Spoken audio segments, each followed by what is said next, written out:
you opened it, we came. I met him 15 years ago. I was told there was nothing left. Explorers in the further regions of experience. Demons to some, angels to others. Call you meatloaf,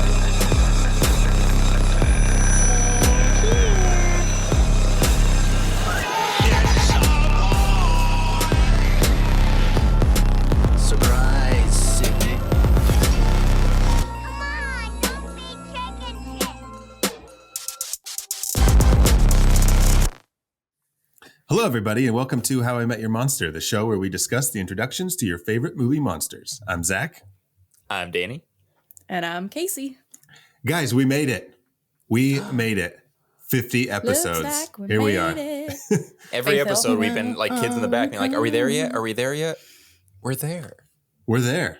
We're there. Oh. We're there. We're there, man. You gotta pee, just man. go. Just go, man. It's really warm. Speaking of kids in the back, did you know that they are rebooting Kids in the Hall for Amazon? No. Yeah. Interesting. Isn't that awesome? I love it. Samuel always says, I'm crushing your head. I'm crushing your head. And I was like, dude, have you seen Kids in the Hall? He just he binges it at night while everyone's sleeping. That's the first place that I remember seeing that little gag. Really? Yeah. That's Did funny. people do that before Kids in the Hall? I'm sure they did. You'd like to think they Don't did. roll your eyes. But I don't know how to confirm it. Yeah, that's true. No, they had a But really either way, cute social media post where it was like, sorry it took us 26 years for a new season, but we're here.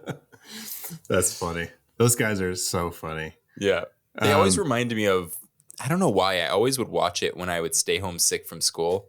Mm-hmm. It was always on. It was like The Price is Right and Kids in the Hall. Oh, The Price is Right. Mm-hmm. Right. And Jerry right. Springer. Jerry Springer. Jerry Maury, Springer. and- Yep. Maury before it was just paternity tests. Is that what it? Is that all? He's done now, right? That's.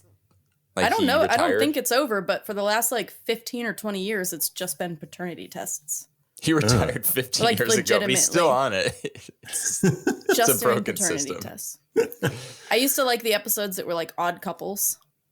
Like a really, like an 8-foot tall, like white guy with like a black little person or something. Mm-hmm. Yeah. I don't know. Those were my favorite episodes. Yeah.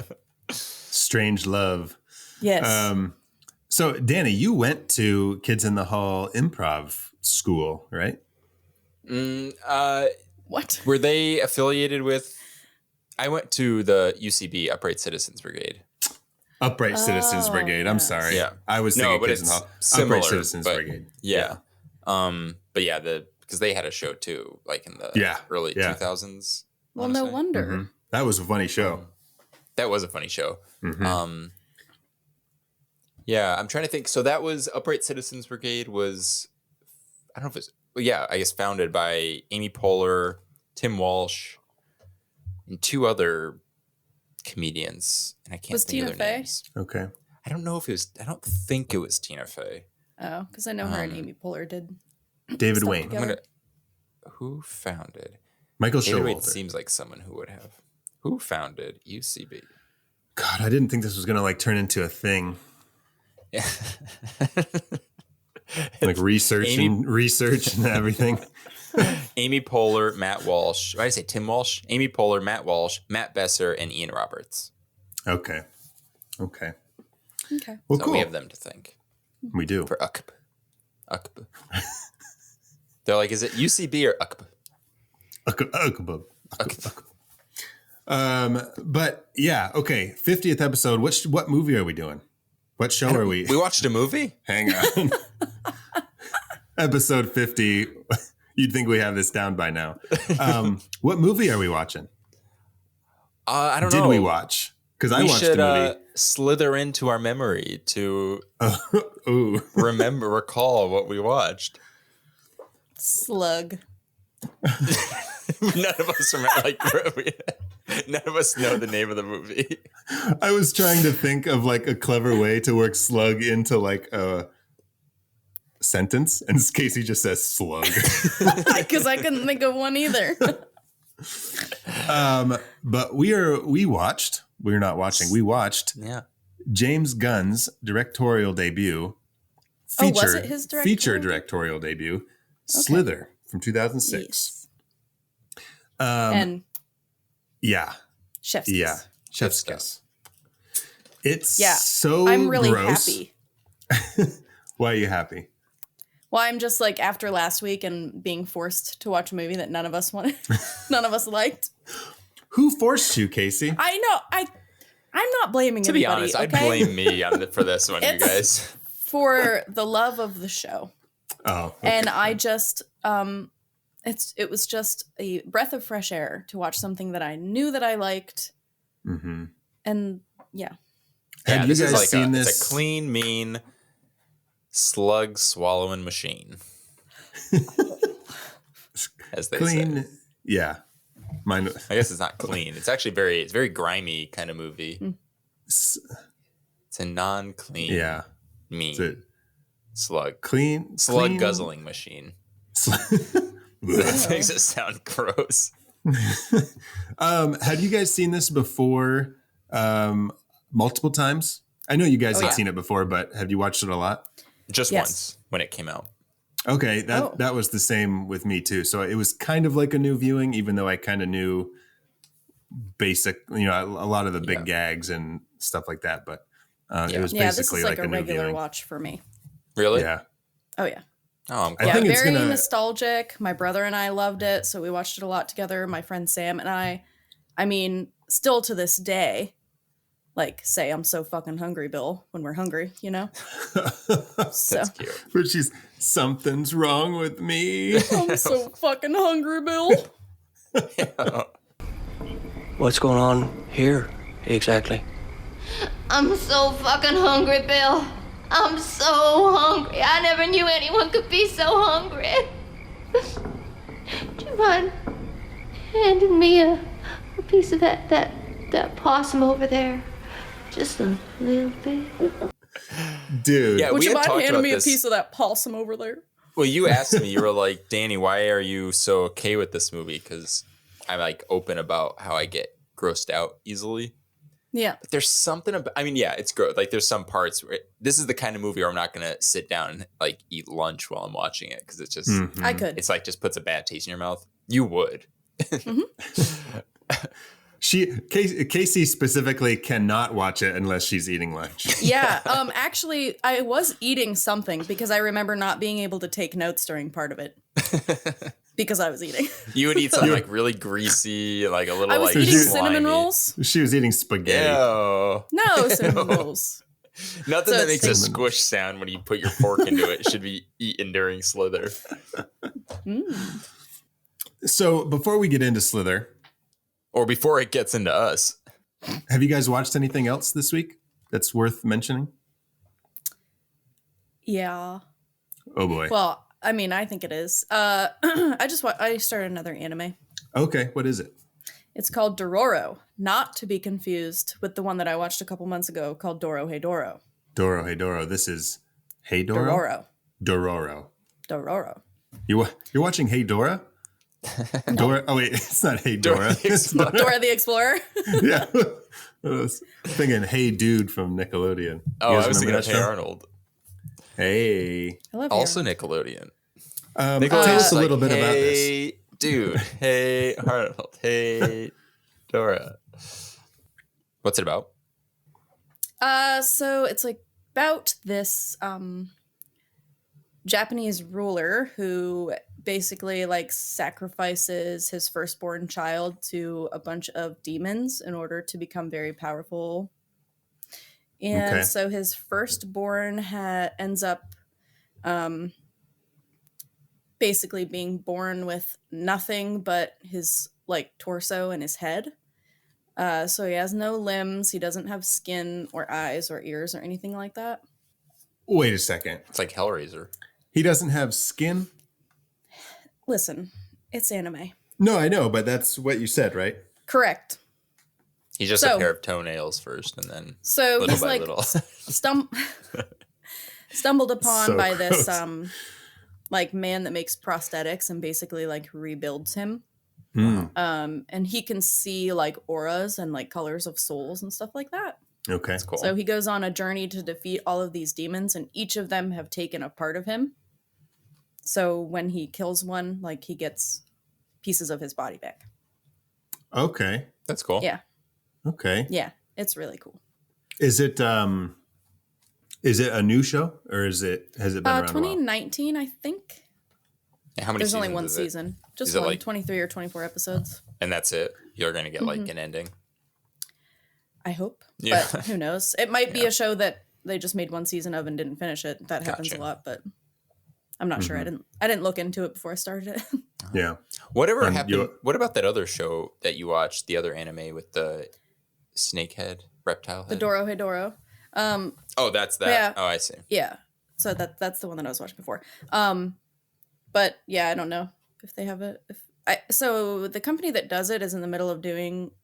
They just finished Attack on Titan, which is going to have a Gotcha. part 3 to the last season next year. And but that's the one since with like they're the really long gap, right? Yes. Between seasons. Yeah. And 26 since they year were gap. working on that, yeah, Sorry about that. was. But yeah, since they were working on that, we just assume that like they are doing more important things right now. That's why they haven't done it. Yeah. We'll see. Danny, what about you? Jimmy and I just started a new franchise. We watched Insidious and Insidious 2 so far. Oh, okay. Both I've only really seen fun movies. The first one. Really? Mm-hmm. I've only seen part 1. I would recommend that. Insidious is a fun franchise. One is really good. 2 gets very kind of campy. We haven't started 3 or 4 yet. I've seen 3. I remember liking it. 4 I never finished. And Patrick Wilson is directing part 5. Oh, really? Yeah. That's cool. Has he They start directed anything production. before? I don't think so. Something is telling me that I read something that this says that this was his debut. Oh, okay. That's cool. Patrick Wilson.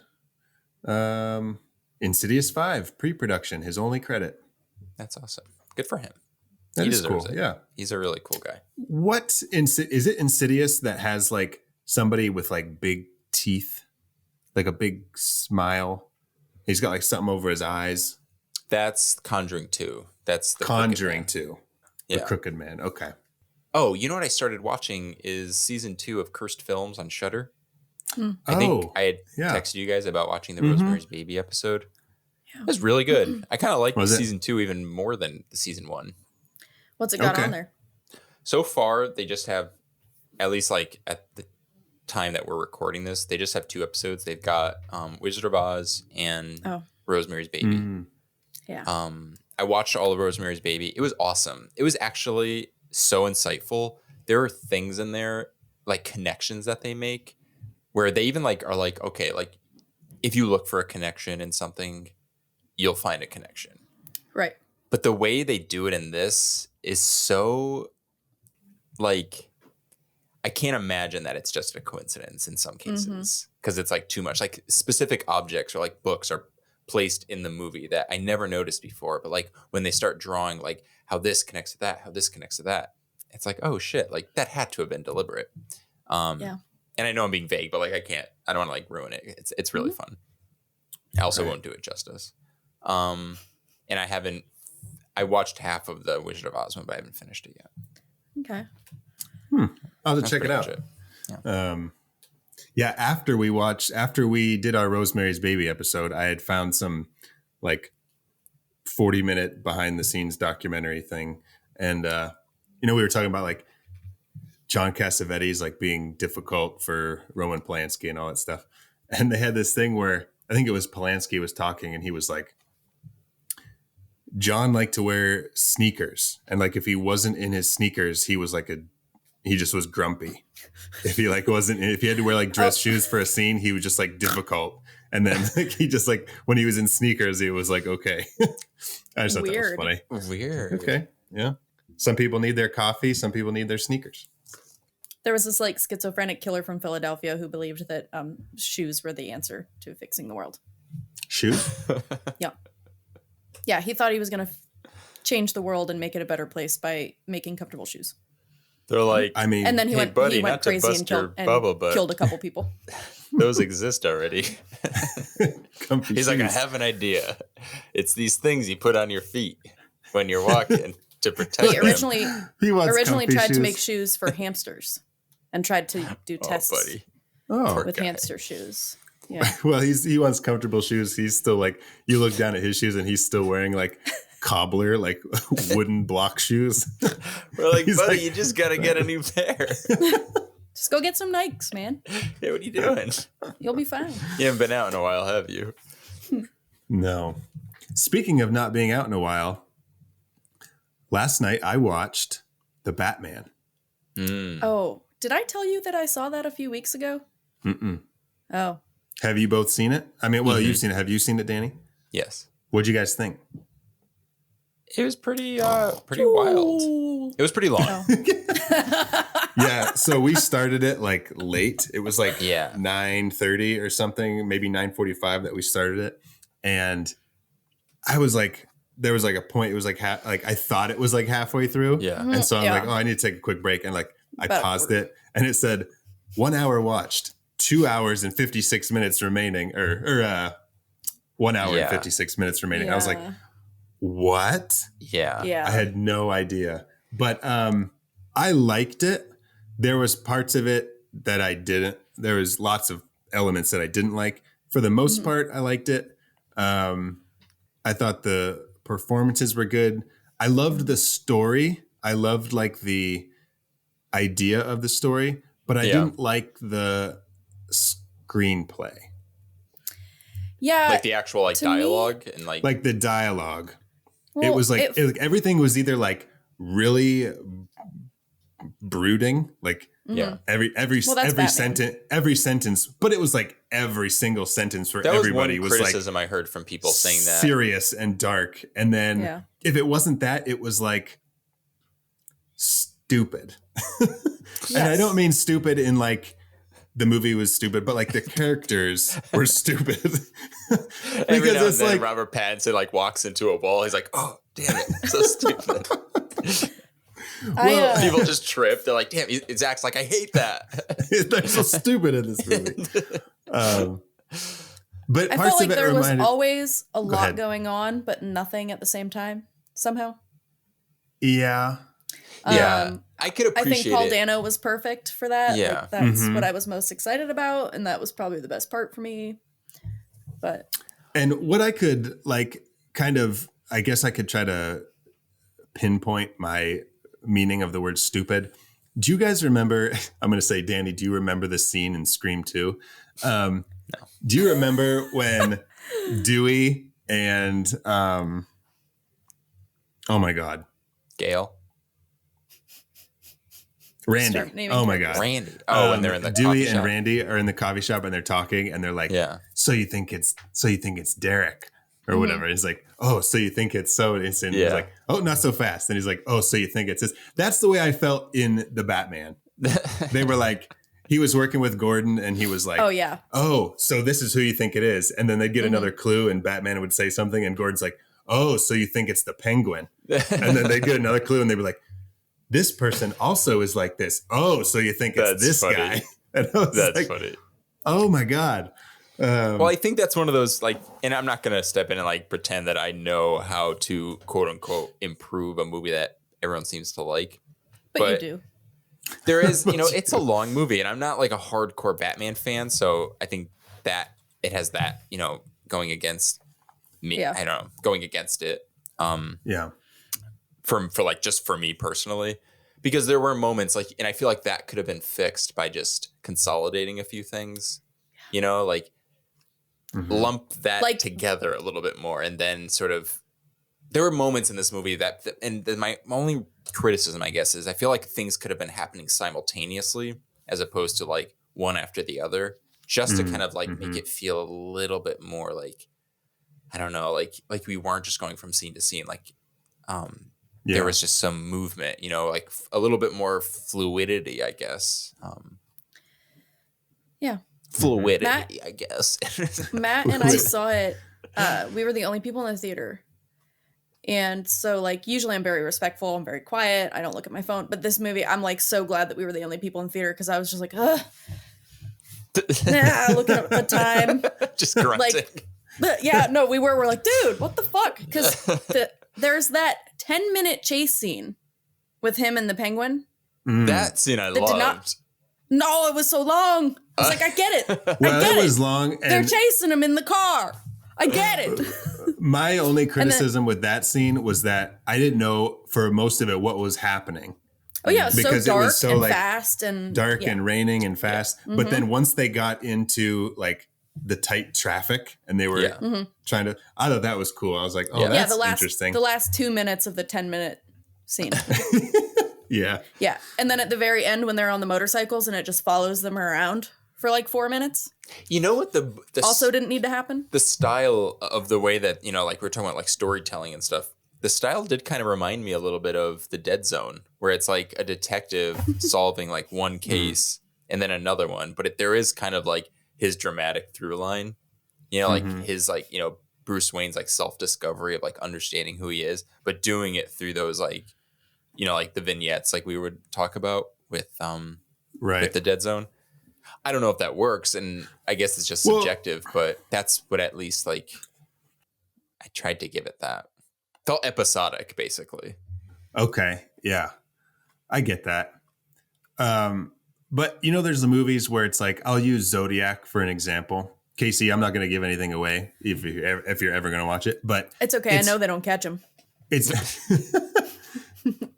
but like Zodiac is like very long. Yeah. And it's kind of like drawn out and sometimes kind of slow at parts.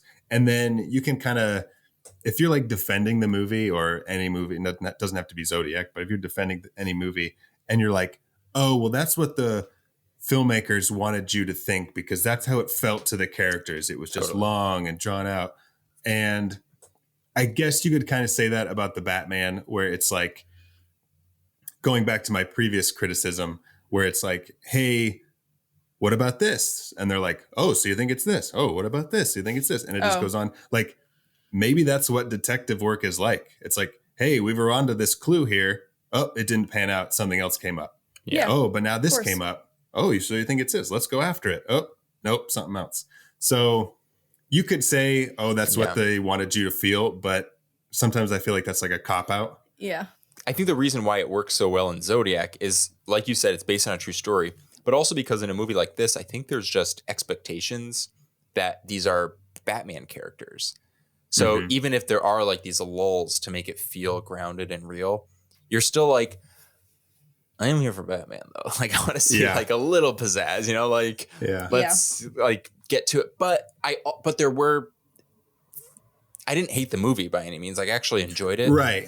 My only problem was it just felt like it did. You felt the runtime. You know? Yes. And that's just tricky. My favorite Batman is still just Tim Burton's original Batman. Those ones are great.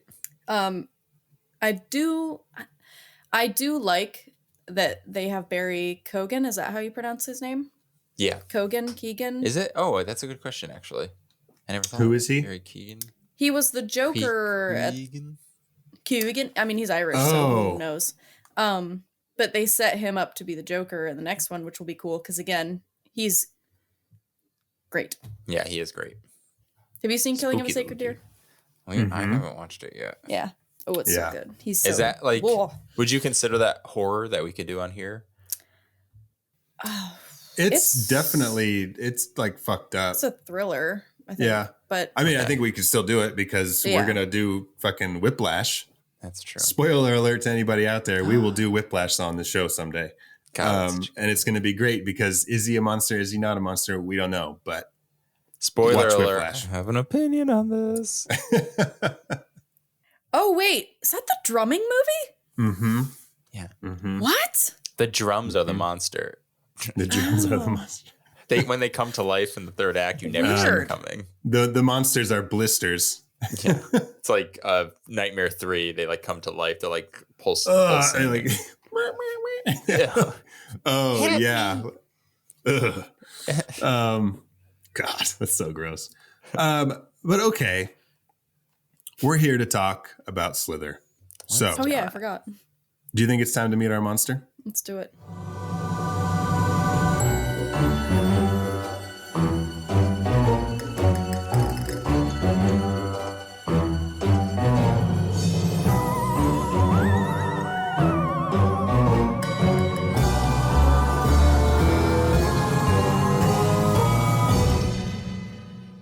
This is a monster I would not like to meet in person. Yeah, I don't want to eat raw meat, Ugh. so I don't even eat cooked Me meat. neither. We keep. What is up with us with watching these movies where characters like don't care about cooking their meat? Right. Yeah, it's kind of like a trend. That's a trend. Slither, 2006. Slither. These there's different versions of this monster in this movie. Mm-hmm. There's there's like different stages of its life, Yeah. I guess. Like the little needle blob. Mm-hmm. That's like where it comes down in like a little maggot cocoon thing. Yeah. And then Yeah, then you get the needle. vagina. So is its form, like quote unquote, like final form, only possible when it's kind of like converged with another living creature? I think so. Because like if Yeah, it's I that, guess it's so. like Like a a maggot, parasite. and then it's Yes, like the I little was gonna slug, say it's a parasite. like a little tadpole thing, Mm-hmm. and then it. But we find out that it's like that hive kind of Hive mind. hive mind where Wait, they're all I kind connected. of love that. Yeah. Because this movie, like by the end of it, spoiler alert, it's kind of all about, in a weird way, like love and like companionship. And if you think about it, like this creature relies on companionship to survive.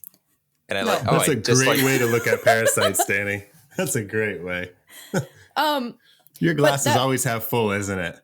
yeah, it's absolutely. It's hive mind, but it's also not hive mind because hive Yeah. mind technically would be like different organisms that all have the same thought process, but this is all one thing. gotcha.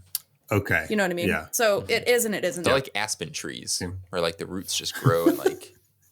Do you know that? Aspen trees and friends and lovers and companions. That's what this You're movie's like, all about. You're like parasites, bugs, like all these like horrible things. I'm like love and trees. Love Oh, and that's trees. great. You frickin' hippie. Talking about a little place called Aspen. Wow. I So like what's many. going on here today. Uh-huh. I don't know, Lloyd. The French are assholes. Let's just start talking about Dumb and Dumber for the rest of the show. All All right, 50th episode, Dumb and Dumber. Who's the Let's monster? do it. There aren't any. Actually, that's not true because the one guy does. Yeah. Nick. This movie was not dumb or dumber than anything we've watched. It was quite good. No. Slither? Yeah. Okay, sorry. So, A couple things. You'll notice throughout the movie some references to trauma. Mm-hmm. You guys are familiar with trauma? yes. For our listeners out there who may not know this little bit of information, James Gunn started his career at Trauma, working under Lloyd Kaufman. His first screenplay that was produced was Tromeo and Juliet, which I used to be big into trauma back when I was like in high school. Yeah, and everybody that's into horror was into trauma when they were in high school. that's true. Yeah. Yeah. And I was always curious about Tromeo and Juliet, but I've never seen it. I haven't either. Still to But I this day, you watched haven't? still to this day, I've never seen it, but I watched the trailer after I watched Slither at some point, and the trailer's like 2.5 minutes. Yeah. And the second half is just like recycled shots from the first half of the trailer. Like Ah. you'll see the same thing like again. That's funny. It's kind of weird. Yeah, James Gunn also wrote the Dawn of the Dead remake. Yeah. He had I quite did a not know little that. screenwriting career before his Uh-huh. directorial career kicked off. He wrote both Scooby-Doo movies, Mm-hmm. Scooby-Doo and Scooby-Doo Monsters Unleashed. Mm-hmm. He wrote and produced the Belko Experiment. Have you guys seen the Belko Oh, I didn't know Experiment? that. I've never seen Yeah. it, but I that's the one about the prison. Well, it's like it's like a office. They're like in I'm this thinking of office something else building, then. and then like all of a sudden they just get like locked in, and there's like there's like snipers on the roof and stuff, and they're like, this guy comes on the loudspeaker, or I don't know if it's a guy or a woman, comes on the loudspeaker, and they're like, you have to kill so many of your coworkers in an hour, or like they're gonna like detonate these bombs and people's like heads explode. I definitely have seen that. And then so then it gets down to like fewer and fewer people. It's cool. It's a good I've movie. never seen it, but for some reason I watched the dead meat kill count on it. Okay. Oh. I guess I just wasn't interested in the movie. Somebody enough that likes I wanted spoilers. to know. Yeah. I was like, I just want to know what happens.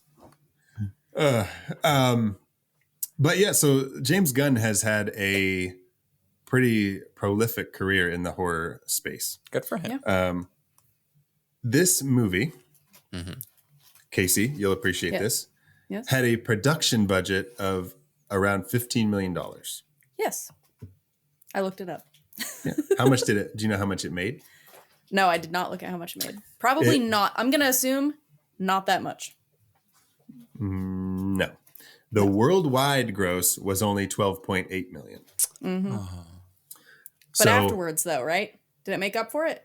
I don't know, because I think the total budget was like 25 million, but 10 million for like marketing.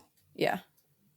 Oh, see, I'm glad that that didn't affect his career or anything. Like, it was still able to really kick off. I mean, now he's like one of the most famous directors out there right now. Mm-hmm. Yeah. I mean, this definitely became a cult classic afterwards. And then he recently did Suicide Squad. Did you guys like that? No. You didn't that was like the one that, I never finished, but not because I was like not into it. It's you know me. Another movie to me where a lot is going on, but nothing is happening. Gotcha. Yeah. Okay. Yeah. So Lloyd Kaufman is actually in this movie as a drunk. Really? But I think, if I'm not mistaken, his scene got cut. But he's still in the credits as sad drunk. And there's another person in this cast that is only a voice, but you may recognize them on the telephone as Dr. Carl. Casey, do you have any guesses? No, I didn't hear. I wasn't. That was probably what I was eating. We'll give you a hint. His name technically is, you could draw some parallels between James Gunn's other movies. I didn't say that right. Yeah, I don't know. Because his other movies have zombies in it. If James Gunn robbed a bank while if James he was Gunn undead, robbed a bank to James Gunn robbed a bank to we could just tell her, get enough money to support himself while writing Dawn of the Dead.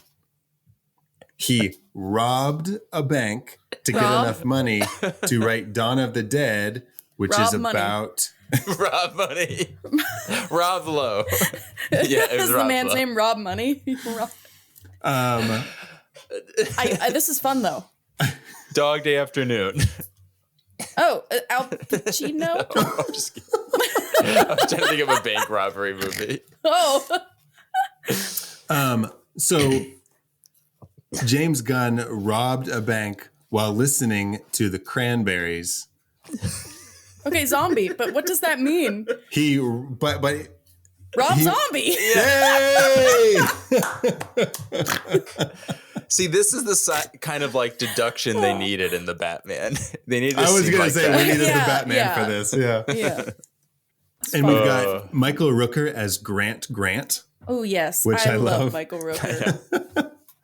and we've got It's Greg. What? I have problems. Do they ever say Grant, or do they just say Grant and then No, sometimes they'll say Mr. Grant, and that you I just think like they say Grant.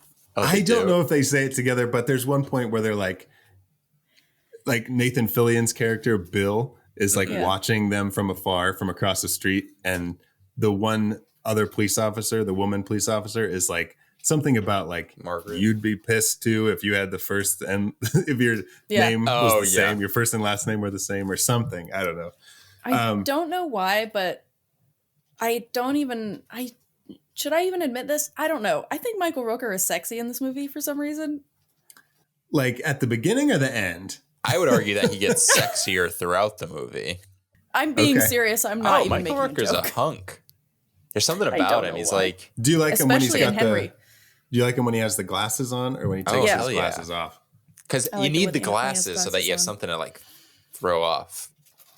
What about Greg Henry? That's his name, Greg Henry, as Greg Henry. Jack. Do you know his last name? Meoff. The Ripper. Oh, Stupid.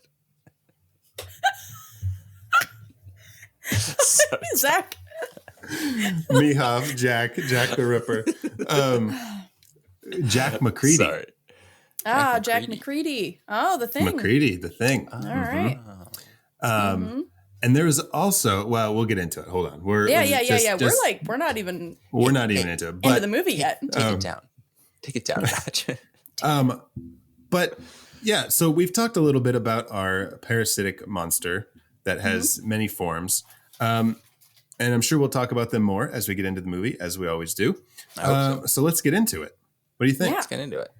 Let's do it. Let's dive right in. Let's do it. Let's dive. This Follow has the one snail of those like openings with the asteroid where it's kind of like I forget. Well, I can't say I forget because I only saw it once when it came out, but I guess it's like Predator. I always forget like that opening shot of Predator where you see like the thing coming to Earth. I was like, oh, It makes it feel very like epic I don't know what my point is. to kick off Yeah. such like So, an intimate style horror movie. So But there it's was funny that also- you brought up McCready because that's how the thing opens. You want to know what's interesting is, I mean, I'm not the first person to make a connection between this movie and Fred Decker's Night of the Creeps.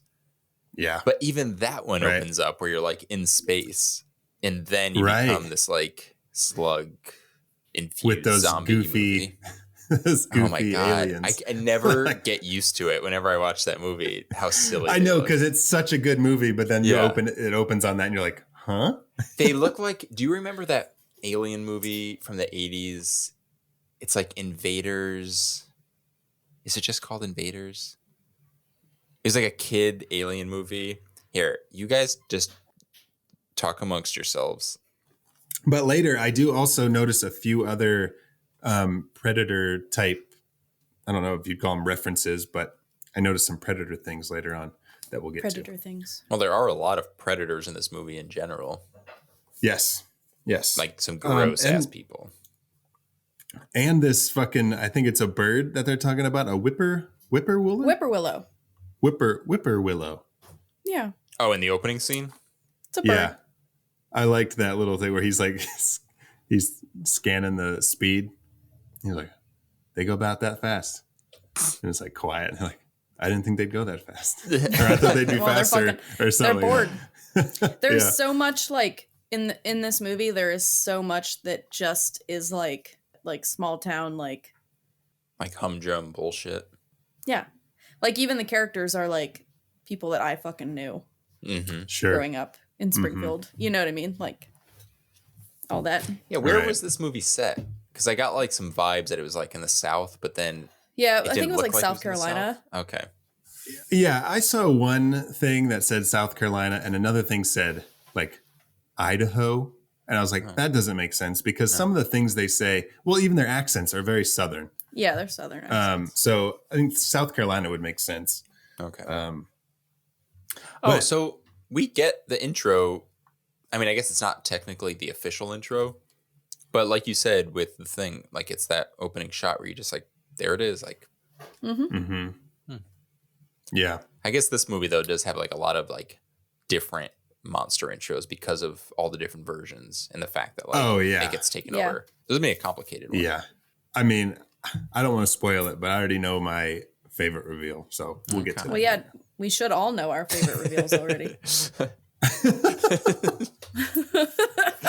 I don't want to spoil it, but like since I watched the movie a couple I don't nights want to ago, spoil it, Teach, but I studied for this test. I hope so.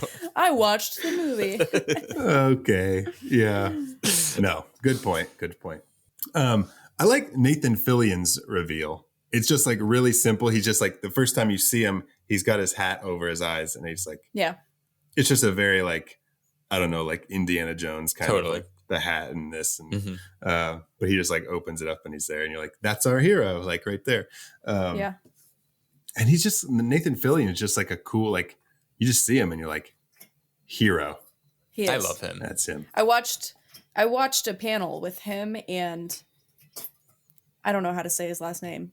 Alan Tudyk. Because they did Firefly. Mm-hmm. And I like sat through the panel. I had never seen Firefly and didn't give a shit about it. But I was like, I was at a convention I like and their Firefly. panel. Oh my God, they're so funny. They were so funny. I didn't know Yeah. who either of them were at the time. I was like, these guys are great. They're Who are great on these the show guys? together. They just have a really good rapport, I guess. Yeah. Yeah, they're really funny together. Did you go, Alan- now? Did you go and watch Firefly after that? No. No, I didn't. But Alan Tudyk brought like things from home that like he brought like a mug that was broken, and like when people would ask questions, he autographed like a random shitty ass broken thing that he brought from his house and would autograph it and give it out to people. Aw, Nice. Like found a pack of gum in his like bag, whatever. It was weird. that's cute. We do get an Evil Dead cam right at the beginning, going through the Is woods. that what Oh, that yeah. is? Well, Oh, that's Evil what Dead cam. That's what I call Is there it. a name for Evil that? Dead cam. Like the Evil Dead cam. Evil Dead cam. I just fucking named it. I just fucking named it. But and then we get our little, I guess you'd call it an egg.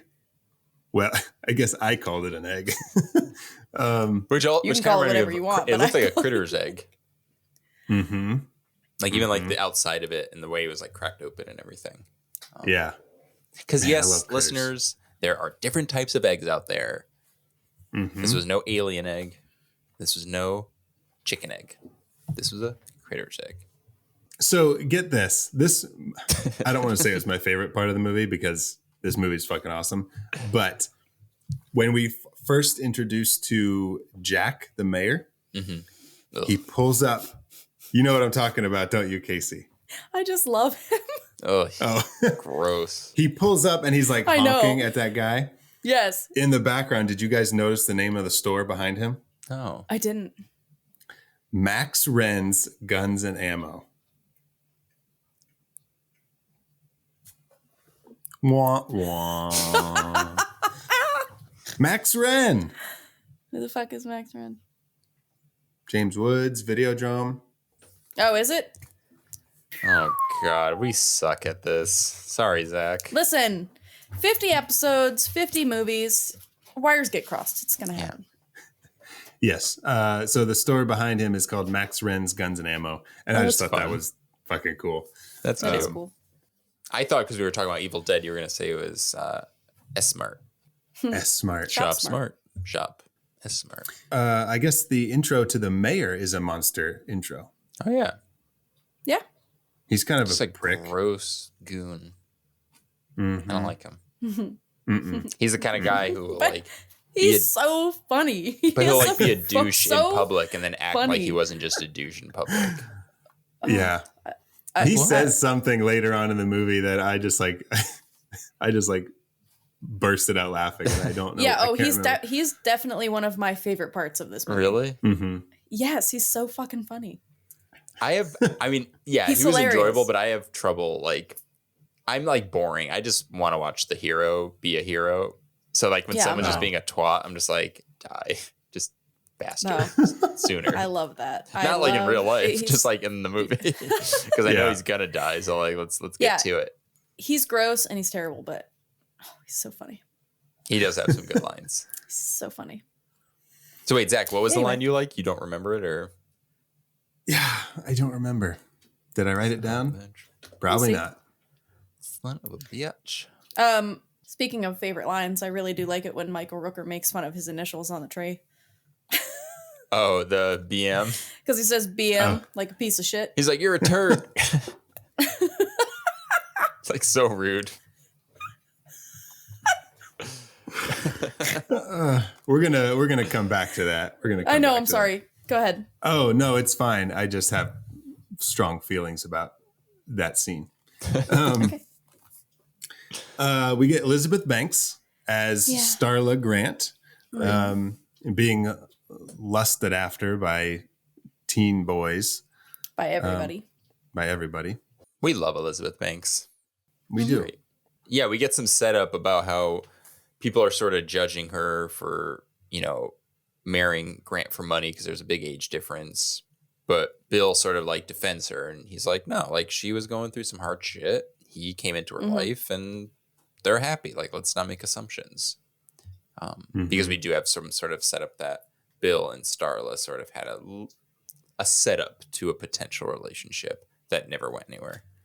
So he's got feelings for her. Yeah. I didn't know if they had like in high school or whatever had like a thing, or if he just like always liked her.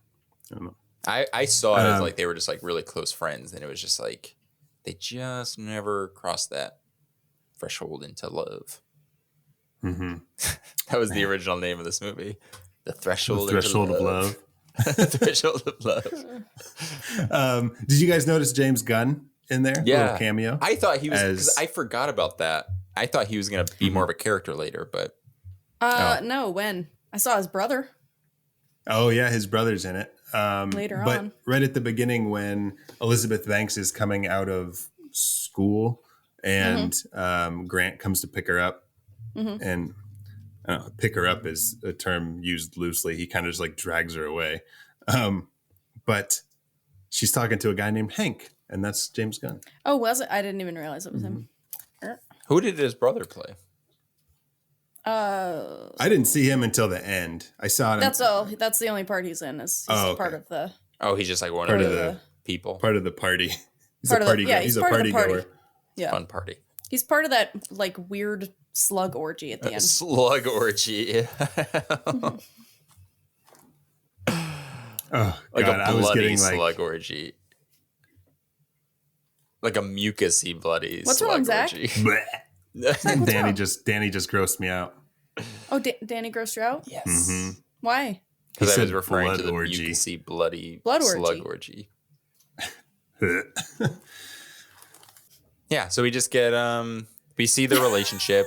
We do see that despite what Bill said about Starla and Grant sort of like having a legit like marriage and like love story, there is a little bit of Starla seems a little distant. Grant seems a little too forward, so they're sort of like butting heads a little bit, and that's what sort of sets off Grant to take a walk, as he says, which really is just code word for I'm going to go to the bar and potentially maybe cheat on you. I don't think that was his plan, though. Oh, I don't think it was his plan, but I'm just saying, like, I don't think that before he turns into the sluggy Magoo that he was a monster. He's just a human. Like, yeah. No, I don't think he's a monster. He didn't do anything. He kissed that lady, didn't he? No.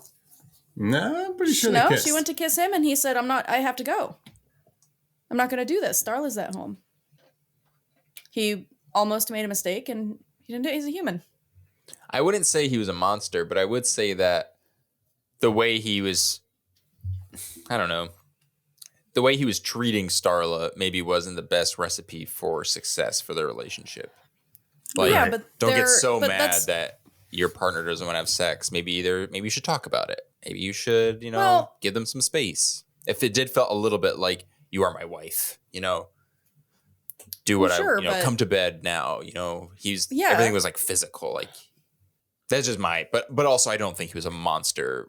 I just think that when we watch movies, people are always just super critical of people like not just being human beings. They're in a relationship and there's obviously something wrong because she hasn't wanted to sleep with her partner. Yeah. She basically forced herself like to do it the next day or whatever. So obviously she's having issues that she's not talking about either, but nobody sees her as doing anything wrong. No, and I think that's fair. And I think that's what's kind of so fun about this movie is that when it does kind of introduce like all the goriness and monsters, you're really just kind of watching a married couple try to like maybe come to terms with the fact that doesn't really work. Like maybe they should have confronted this, and it just so happens to like be sort of like surrounded by this other like supernatural element. I thought it was interesting because this is the first time that I've, I can watch a movie as many times as I want, but until I have to do like pick it apart, that I actually pay attention to certain things. So like, didn't think about the fact that there's still part of Grant in there that loves Starla. You know what I mean? Mm-hmm. Like this whole other thing has taken him over and he's becoming this weird being from another planet, but like he's still. No, I get that. That's all. I just thought it was. I didn't think there was. Oh no, I anything, thought that part was weird. Horrific about the relationship. I just thought it was a little toxic. Of course. And that it was like a nice little, like, mostly innocent setup for like what happens. But yeah, is Slither like the ultimate like relationship advice movie? Yeah, It could be. Like shit happens, guys. I've been dying to say, well, excuse me, Mr. Perfect. I guess I forgot that you never ever make a mistake.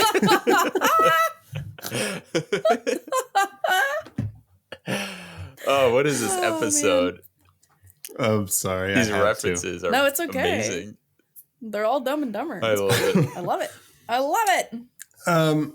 And when Grant goes to the egg sac, it opens up like a little vagina, and a little penis comes out. Yes, a little penis, a little dark penis, A little sharp little penis. I mean, it wasn't that little. It was. I would say that's pretty average. Shut up, Danny.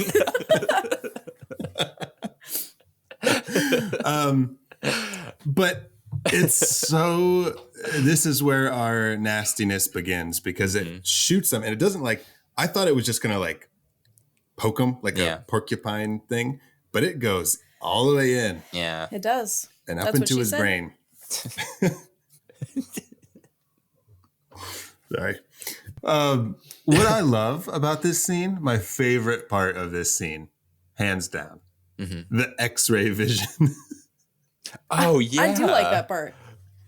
He's not being serious though. No, I'm not. I thought it was so silly. Like it's fun because like the movie's just It's not like this is campy like and a fun super serious movie. right. And so I knew that they were just doing it for a good time, but I was like, oh my God, like this is so silly. Yeah, because if you want to like convey the fact that it's going into his brain, like have it just like crawl into his ear or something, like just don't just be like, I get it, it's in him, like it's clearly. But yeah, that's funny. They were like, we got the guys, we have a budget, let's use that money, let's try something out. Right. And then he wakes up just like a minute later, and it doesn't take long. He's already a little worker It's taking bee. him over. I guess he's like the queen bee, but He's another he's Beyonce. being. Is Michael Rooker? Never mind. Beyonce? It's our first conspiracy theory of the week. I don't even want to. Danny, you got this? If I I don't set it even up, want do you have it? Oh, okay. No, no. It is time for the How I Met Your Monster conspiracy theory of the week. Hit it.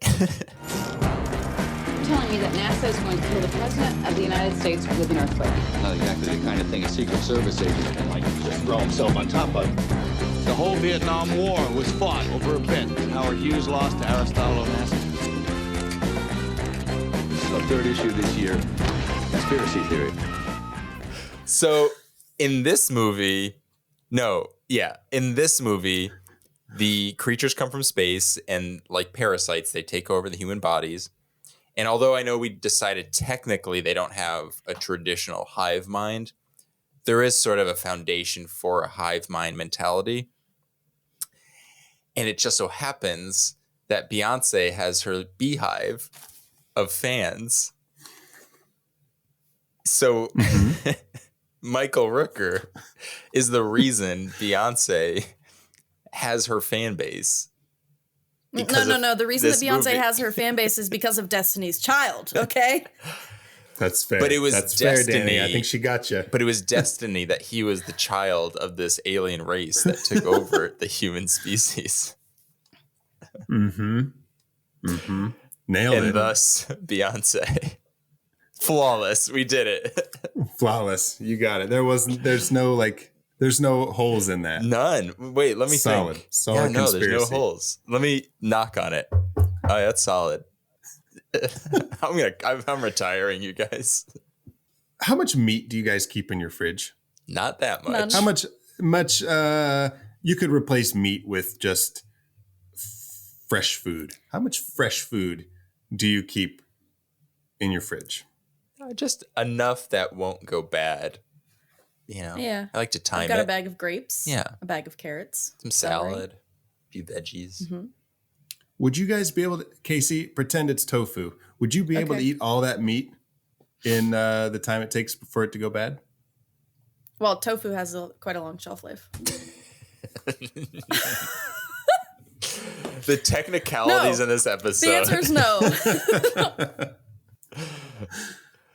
That was a lot of fucking meat.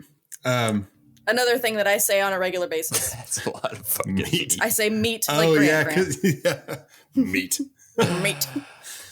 At work, what kind of meat would you like? Just meat. Really? No, you don't say No, that. but I want to. And is that all right? I just wrote it. Sometimes I do this. I'll just write a quote down, but with no setup. Is it Starla who asks him when she says, "What's this?" and he says, "It's just a little bug bite." Mm-hmm. Okay. Yeah, because she it's the night after or the morning after he comes That's home, right. Mm-hmm. and she's like, "Hey, I'm sorry. Here we go. We can do it." Yeah. And she opens his shirt, and he's got that little thing. Oh, I hate it. Just a bug bite. Ugh. Yeah. And then they're supposed to go to that. What's it called? Oh, it's like the deer. The deer jam? Yeah. Deer. I thought I wrote that. Oh my gosh. Deer. The deer jam? Deer park? Deer dance? something. Deer jamboree. Buck jam? Buck. I don't know. buck this Something. up. We'll call it the deer jam. The deer jam. They're supposed to go to They're the going deer to the jam. bar. Sounds like bacon jam, but it's just made out of deer. Oh, we missed the truck full of meat. He goes to the store and asks for 4 steaks, and then he's like, "No, better make it 8 steaks, and then better make it 14 steaks." Yeah, that's the meat part that I said. That's why I said meat. Oh. I thought you were talking about the meat in the refrigerator. By the time Grant comes home and he unloads his pickup truck full of meat, are we to believe that he's been because he didn't get that much meat from this place unless there was an extended scene where he just kept upping the amount of meat that he wanted. But it looked like he went to multiple grocery stores for that. Yeah, I think he went to multiple stores and bought get a them Costco subscription or not subscription membership. Mm-hmm. No one will look at you funny. Yeah, and you'll save a lot and time. Yeah. Can we talk about how this movie is basically not basically, it is. It's very much like the movie The Santa Claus with Tim Allen. What? A supernatural being crash lands on Earth. Okay. Has to take on a new host. And the new host starts changing into the previous being. Oh. It's literally Santa the same Claus plot. is a parasite. Yeah. Yeah, just like every movie has the same plot as Pocahontas. Really? Do you know how many movies there are that have the plot? Avatar? I remember Pocahontas. Avatar being a big, There's a bunch of them. I can't think of what they Dances are. with Wolves. There's a bunch of them. There's so many. Avatar. All right, fine. I'll do the research now. Pause. No. I'll do the fucking research. No, This is I've what I was heard trying to avoid. All right, movies with the same plot No. as Pocahontas. Nope, that's I know not how you Avatar spell and that. Dances with Wolves are going to be on that list. Fern But yeah. Gully. Yeah, Fern Gully. fucking Gully. My God. I love Fern Gully. Love it. Me too. That I movie's haven't seen scary. it since I was a child. Speaking of a monster, the monster in yeah, that it is scary. Are we It's the great. monster though? Because the monster is basically like toxic waste. Well, yeah, the monster is it's about humans destroying the planet. That's what that movie is about. So, anyways, All right, well, I can't fucking find it. every movie is like Pocahontas, but this movie is like the Santa Claus. You heard it here, folks. How many Santa Claus movies are there? 3, I don't even care. and I think they're doing a new one. Santa Yes, Claus. sorry. Santa Claus 4. Slither. That's it. Slug. He's slithering down Slugs. your chimney tonight. Ugh. I didn't mean it to sound dirty. He's got to slither up the chimney to get out. All right, we're about 15 minutes into the movie. But this is a quick movie, and by the time we get to this point, every episode, Casey needs to be our timekeeper. Last episode, she said, "We're about 10 minutes." Yeah, I do it every episode. Yeah, Secretary Casey, keeping the minutes. Zach's CEO, and I'm like the guy who stumbled in, who's like put on someone else's badge, like just joined the meeting. Nothing to offer of value. Instead of going to the Deer Jam. But to get ready for Deer Jam, she takes a shower and he comes in, he sneaks up in the bathroom, and this is where we first see his chest tentacles. Yeah. I wrote twin dicks. His twin dicks. His chesticles. His chesticles. That's right. I forgot that's when we first see him. And they're CG for the most part, except some close-ups. But they look pretty fucking cool. Yeah. Yeah. They look and gross. Yeah. Mm-hmm. Yeah. All the CG in this movie is because that's one thing, like that's kind of like a popular talking point, especially with horror movies where like CG can sort of kind of take you out of it a little bit. But I thought the mix of CG and practical here they killed it, especially for like being a low budget movie. Oh yeah. Yeah, right. I agree. And I love that the close-ups were taking the practical route for all the tight shots. Oh, then we cut to Brenda. Is it Brenda? Yeah. Then we cut to Brenda's house, and she's watching the Toxic Avenger. Yes. Which I thought was very fun. That would, So I was like, trying to figure it out. neat. I'm like, what? And then I missed it. Yeah. Mm-hmm. Love that movie. Oh, Toxie. Oh, Toxie. Aren't they remaking that? Mm-hmm. You know, Toxic Avenger. It'll be interesting. With like, I think Elijah Wood's in it. Yes. Kevin Bacon. What? I forget. There's one more. It's gonna be cool. One more like high profile person. Wait, that's so cool. Peter Dinklage. Really? Yeah. Oh my God, I love this cast. But I just love Nathan Fillion. He's so funny and so charming. When she is stood up by Grant because he is seating a woman at her house. And so she's out on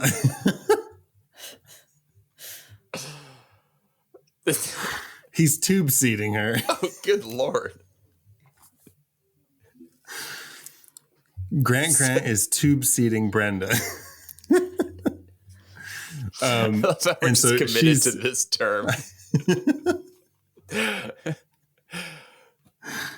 You could also call it suction seating. Casey, I feel like you have thoughts on this. Thoughts? Just honestly, this is gonna be fucked up though. My thoughts on this scene. Why? Go ahead. Because I like that it's like a rape scene, but it's not.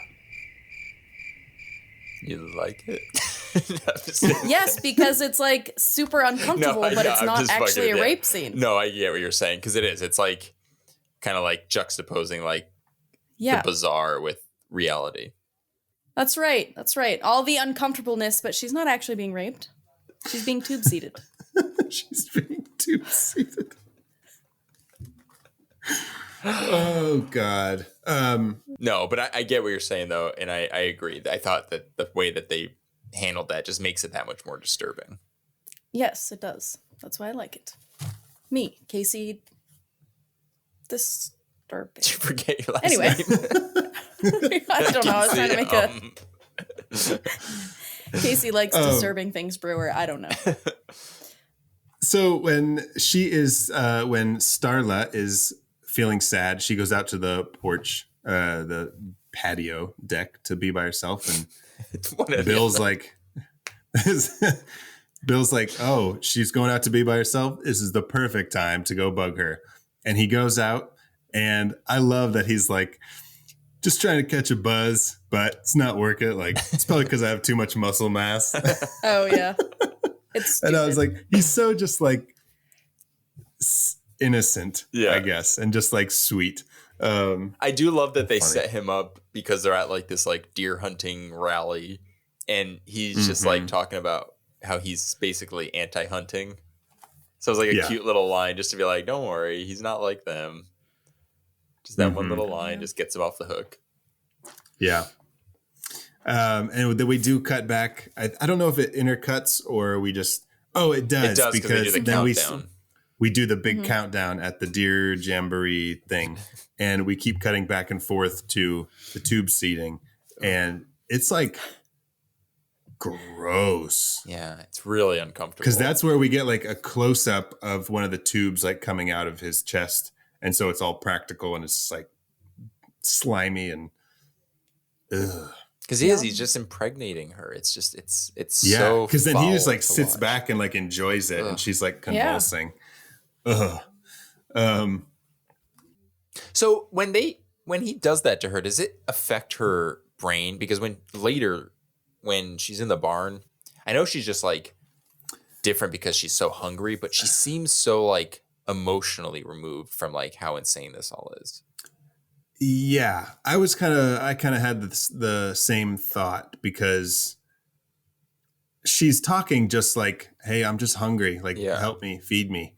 But she's also doing this insane stuff, like eating raw meat and possums and dead dogs and shit. I mean, I've been there, but I get it. Yeah, I'm sure it did because, the purpose of her, she wasn't being used.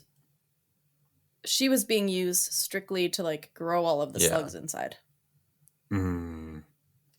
So, I guess with parasites, they do mess with the brains of things. Okay. So maybe it just affected her just differently, where the other ones were just, like, straight up zombies. She was a little more coherent. Yeah. Yeah, there's, like... I think parasites are cool. There's like this one that has to live in like stomach of birds, but like it starts out in the water, so it's eaten by fish, and then it actually makes the fish lighter, and it makes them swim closer to the top of the water so that birds will come down and grab them and eat them. Have you ever seen that one? Oh my god, that is basically crazy.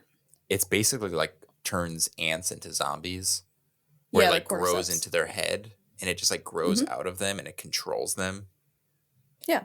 That's so disturbing. That's what The Last of Us, the video game. Mm-hmm. That's what the zombies are infected by. Really? That basically. That's so because I remember we watched that on like some like nature documentary, and Cody and I were talking about that, and I was like, that would be such a cool zombie movie. So I didn't even know about that though. Well, they're making it a TV show. HBO is making it. Son of a bitch. Yeah, that's right. Yeah. Speaking of Planet Earth, Casey, I still have your DVDs. Well, I've got Netflix. From like 15 years ago. I was going to say, speaking of DVDs, 2005 called. It wants its reference back. Yeah. Speaking of Planet Earth, Casey, I still have your Betamax version of... I hope that you watch them regularly, because I love Planet Earth. So this is actually when he comes home, and he says it's just a bee sting. Yeah. Because now he's all... Yeah, first gross. First it was the bug bite scene. This is a bee sting. Yeah. And he's like, I called the doctor and he says this is fine. But yeah, he's got all those growths on his face. Yeah. And it's a little bigger on one side. Yeah, I love it. And then Starla calls the doctor. She calls Rob Zombie. She calls the doctor Zombie. As you do. Mm-hmm. And this is where once Starla gets off the phone with Dr. Carl, where Dr. Carl's like, hey, I haven't seen him in like 2 years. Yeah. Where is he? She's like, okay, something's going on with the basement. There's the lock on the door. Oh. And she's like, I need to see what's in this basement. Holy shit. That was fucking gross. Mm-hmm. DoesTheDogDie.com. Yes. Oh my God. Yeah. So warning alert, many dead animals. Oh, man.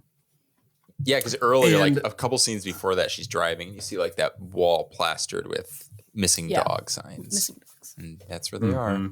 Oh, and that's one of the scenes where there's another one later on, which at first I thought it was kind of silly. But then when the second one comes in later, it sat a little better with me, and I actually really enjoyed it. But when she looks at the dog sign and the music's like, it just gets like real big. It's like dun dun dun or something. It's like this big like epic music reveal.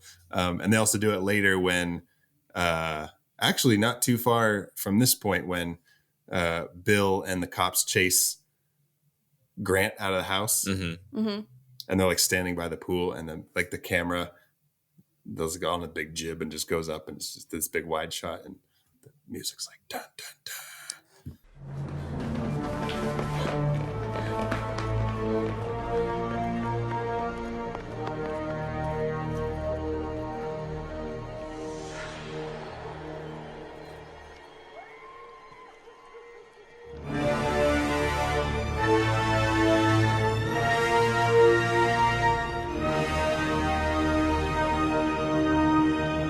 So James Gunn just decided do you there are like two that or you moments don't in like this that? movie where we need an epic music moment. Yes. When Grant I escapes do like it. and when the dogs You do like it. are on a poster.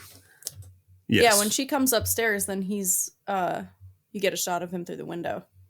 She walks past the window and he's standing there. That is And one then of he my comes in favorite and they- moments where she walks by the window. That There's was no cool one because there, she walks back. she's going back and Yeah. forth. Yeah. That's fun. Mm-hmm. Because that's Which when is he's kinda like, like- oh shit, like she's unwilling or she's incapable now of sort of like pretending that it's just a little ailment or there's something wrong with this. It's a skin condition or a bug Right. bite. She's like, oh, something's very wrong. And the setup is great to that scene because you clearly know something's going to be out the window. Yeah. Because just the way it's filmed and she's going back and the camera's coming back with her. But when it happens, it's still like, ugh, oh shit. Well, because now you Like, know it like doesn't what he's take away capable from the- of. You're like, oh fuck. Mm-hmm. Yeah. He Alrighty. attacks her. Mm-hmm. Right? He attacks her. Cops show He up. gets his cops show up. He gets his floppy arm. Oh yeah. Oh, that's right. I love when his arm's all floppy and he runs out of the thing and like it hits the door frame. It's a chair.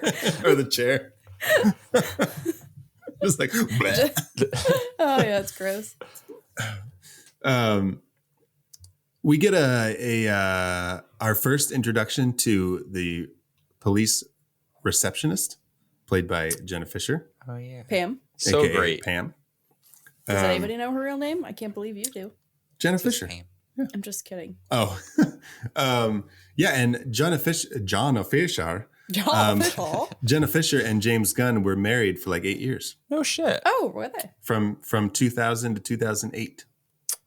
I did not know that. Well, I guess that's how she got her only part other than The Office, was being married to the director. She was in other things, I'm just kidding. but she was actually the one apparently that got Rainn Wilson hired by James Gunn for Super. Oh really? Oh. Oh, that's fun. Because I've they never worked seen together on The Super. Office, and she Right. was like, "Hey, you got to audition this good. guy or whatever." Oh, that's awesome. It is good. Yeah. Oh, so I did make a note here, and clearly I wanted to bring it up because it kind of ties into what we were talking earlier about how like is this movie, and I think that's what's wrong with their relationship is like it's not really love, it's sort of just more about like loyalty. You kind of that kind of conversation comes up a lot with like the small town, like the mayor. It's like he wants people to be loyal to him. It's not really genuine. It's more out of like this is just how things are. We're just kind of following the, like the, I don't know, like not even people's expectations, just like social norms. So they're sort of keeping this thing alive, even though it's like, guys, like this is so unhealthy. And like, this is the worst possible version of that. Whereas when you see like Nathan Fillion and his character and Elizabeth Banks, like clearly there's something there, like there's a history there. Right. I just thought that was interesting. Because when he showed up and she was still sort of like confused, and like I think even he's kind of confused about from like Grant's perspective, like because there is like still like that Grant part of him in him when he's like talking to her, and it's like I don't know. My whole mindset going into it was like, they clearly like don't love each other. There's just this sort of, so it's almost like that's in his subconscious. That's what he's like latching onto, but like they've become enemies, but they're still trying to like hold on to this thing. And I think it's just, they're almost like subconsciously only doing it because that's sort of like what's expected of them rather than what's That's a lot of relationships. Relationships are messy. Which, Messy you know, business. and if she decided in the end, you know, I want to be with Grant, you know, despite what happened, we could have gotten a very like Rosemary's Baby kind of ending, you know, where it's like bittersweet. Like they technically get what they wanted in the end. It just isn't good for the rest of the world. Yeah, she moves Right. on pretty quick. Yeah. And speaking of Rosemary's Baby, this is where we hear about the Castavets. Wait, there's Castavets in this movie? Mm-hmm. How did I Oh, are they the farmers? The farmers that they said he's probably moving this way towards the Castavets or whatever. I was like, oh, that's fun. Oh, that's so fun. Well, I'm glad I made that reference. that worked out. Yeah, and they go wait at their farm. Mm-hmm. But not until it's before that he's got the map in the police station and they're like pointing to like where it's been or whatever. And they keep calling him like a squid creature. Oh yeah. And so they're using like little squid stickers and like sticking them on where he was. I just thought that was fun. That's fun. I love squid. And when they're getting ready to go to the farm, they're like getting all their guns and like raiding the gun cabinets at the police station. And this is where some of the Predator influence came back in for me. Like I noticed, and I don't know if it was intentional or not, but the music was kind of like, I don't know. I can't remember now which part of the Predator theme it was, but it was like, it had like a similar feeling to the Predator music.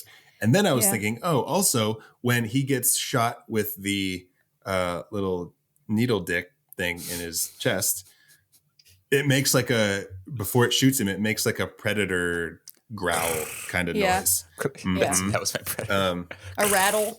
Little rattle. So anyways, I thought there's little bits here and there, which I thought were that's cool. fun. I bet that was deliberate. They were raiding the gun thing. It reminded me of Nightbreed just because we watched it so recently. That's funny. Yeah. I mean, which this was a cool scene, but Nightbreed was like, didn't fit. In Nightbreed it was, like. But there's so many like, I don't know, like in your face references in this movie. Like I feel like that was done on purpose. Yeah. That's fun. Then we're at the so they get to the farm and they are kind of, Starla has said, hey, I'm coming with you because it's Grant, so I need to be there. He doesn't want them. And they're kind of using her as like bait, right? She offers to be bait. Oh, no, he's going to, okay. She offers to be bait, but he's going to like get the meat. He's like going after the cows. To take Brenda. Yeah, and she convinces the cops, like, if you kill him, we're not going to be able to find the girl who was supposedly kidnapped. Is it Bethany? Yeah. Right. Brenda. Just said her name. She just said it. It's okay. Danny pulls a Casey. He's like, I wasn't listening to you guys. I wasn't listening. Well, hey, at least I'm honest, okay? This is where I laughed out loud, and I don't think it wasn't Jack. It was an old police officer, an old guy, when he sees fucking Grant. He sees Grant coming through like and getting the cow and like dragging it off. And this old guy says, it looks like something that fell off my dick in the war. Yes. I thought that was so funny. I was not expecting that. At least he's got a sense of humor about it, right? Yeah. And the way Grant moves in this scene when he's pulling away the cow, it's clear that he's on like some kind of roller cart. But I mean, just that's like the filmmaking side of it. But when you're just watching it, he's just like his head's just gliding through the fucking thing. It's like because you get that feeling of like the tentacle like kind of snake moving like like yep. Oh great. And then we see what what his tentacles are capable of. When one of the, I guess they were kind of like militia because they were just like townspeople who were helping out with their guns. And the Night Watch. The Night Watch. Yeah, this is if you've ever seen Fox and the Hound, the opening scene, this is what you're hearing in the background. This is the footage when it's just like a bunch of guys going out hunting in the woods. It's been way too long. Oh, okay. Yeah, I don't know. It opens up and you just see like a fox running away and you hear like guys in the background like chasing and like shooting. Okay. We should cover Pinocchio on this show. I'm talking about like the one from the 40s because that movie's fucked. Yeah. Anyway. Yeah. But now we see what the tentacles can do when it just splits that dude right in half. That was cool. That was really all his cool. guts fall out. There was like a moment in time in horror movies, specifically like in the like millennium era, like late 90s, early 2000s, where there were always like characters that would get like cut, but then you would just see blood and then they would split. It was always like that delay. Yeah. Like 13 Ghosts and Final Destination 2. But it's funny you say that because James Gunn, according to IMDb, had did uncredited additional writing on 13 Ghosts. No shit. He was like, well, I'm never going to be able to do this again, so I'm going to write this kill. He's like, wait, I can do it. Because, I don't know what character it is, but he gets like the glass shut on him, and like you don't realize, but his one half is outside. Yeah, the other half is that inside. was fun. Oh, yeah. And then it just slides, and you see his brain just like cut in half. That's great. Hey. Save it for the 13 Ghosts episode, guys. I mean, retract my statement, please, from the records. Thank you. I loved that movie when it came out, but I'm pretty sure it's terrible. Oh, I loved it too. It's fun. It's silly, but fun. But I started to watch it like a year ago, and the opening scene was it was not what I was expecting. It's kind of like an action movie in a way. Yeah, it's almost like Jurassic Park kind of. Yes, totally Jurassic opening Park. Scene. But now we get Brenda in all her Willy Wonka blueberry person glory. Who's the Willy Wonka blueberry person? Violet. Violet. You're turning violet. You're turning violet, Violet. That's right. I'm so fucking hungry, Bill. that was a cut line from Willy Wonka. I'm so fucking hungry, Willy. Will. Dude, what if like Willy Wonka, she's like the blueberry thing, and then like she's like pops and all these fucking slugs come out. Like blueberries come out. And they're trapped. Yeah, blueberries. But they're like trapped in Willy Wonka's chocolate factory. And with the Oompa Loompas. With the Oompa Loompas and the fucking slug. A kid like opens slugs. up the bar to find the golden ticket, but it's a slug and it just like crawls into his mouth. Gross. And Willy Wonka's just like pulling all the strings. We've done it. This is the sequel. This is the script that needs to be written. Oh shit! Idea of the week. This is the script. This is the sequel script corner. No, it's got to be more alliteration than that. It's a sequel script section. That's weak. Section. It's the Willy Wonka Slither mashup. Every week we have a Willy Wonka section. This is specifically. What movie how can we match this movie with Willy Wonka? I bet you could. There's so much. It goes so many places. Oh my god! I just wrote fucking gross. Yeah, when she's so split nasty. Open. Yeah, it's amazing. Oh yeah, it just like I mean, rips, yes, like she's a amazing, bag. But so gross. Like she's a bag.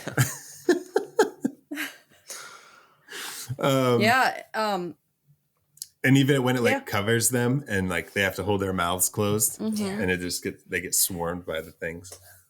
Ugh. And this is where it really doubles down in feeling like Night of the Creeps, because now we get the slugs crawling through, like literally crawling through people's mouths and turning them into zombies. Yeah. Yeah. It gets into some of the cops' mouths, and then they make their way to the farmhouse. And I love the setup. This whole setup for the farmhouse scene is just, it's so, I want to say classic, but I mean, I don't know if that's the right word. But like you see all the slugs like crawling away, and you see them crawling towards the house, and then it immediately cuts to like just a nice white bathroom and like the faucet, and she's like using her toes to like turn off the faucet, and then she's in the bathtub, and you're like so vulnerable. You're just like, oh my God, this is gonna fucking be, this is gonna get bad. You just know it's coming. a good thing she's got those nails, huh? Yeah, that's, you know what's funny is because this is the poster of the movie and it's in the trailer, so you just assume it's going to end really badly. And I was to say, like, the first time I saw this, I was genuinely surprised by how, like, where it went with this scene, and I was happily surprised. Yeah. That she's one of the survivors in the end. Like, she fights back in the grossest way, and if you have to do that, you deserve to live. You've earned your spot. Yeah. Oh gosh, they start crawling on the windows, and it's like very arachnophobia. Totally. Oh, yeah. Yeah, I was thinking of arachnophobia too. The idea of just like, like just insects or something just like getting inside, and and like, you know, home's supposed to be like your safe space, your safe space, and then they're just in. But I was very surprised again. Casey's like, fuck yeah. Yeah. Coming through the tub, coming through the faucets, crawling to the door. Do you think that was a Nightmare on Elm Street thing? Oh, that was definitely a very strong Nightmare on Elm Street reference there. Oh, totally. Very strong. Growing through like her legs, that's that camera angle and everything. Absolutely. Yeah. What if they had like four slugs like come up at the same time to look like claws? That surface and then they're like surfing on the bubbles. This is when we get an idea of where this thing has come from too, because she is able to access. She's able to see where he's come from and its thoughts and stuff like that. That was such a fun way to do that too, because like she's sort of like reverse, like attacking them, because like by biting them she gets that was clever. Yeah. So clever girl. How do they retain all that information? They are one thing. They are one being. All of those slugs are one being. So is it really like the information's really in the little needle dick dart? Yeah. Yeah. So it's in needle all of dick them. is like the sort of like hub of information. But they weren't like, he like grew them, right? Well, yeah. Because they weren't all like, that slug wasn't there when it came down. It only started with the little pointer. Yeah. Yeah. So that but they're all still one thing. He just grew more because it's not a what do they say? It doesn't procreate. I don't remember what she says now. But basically, like, it doesn't make more of them. It just multiplies. It's just it's just one species that takes over more and more things, more and more people.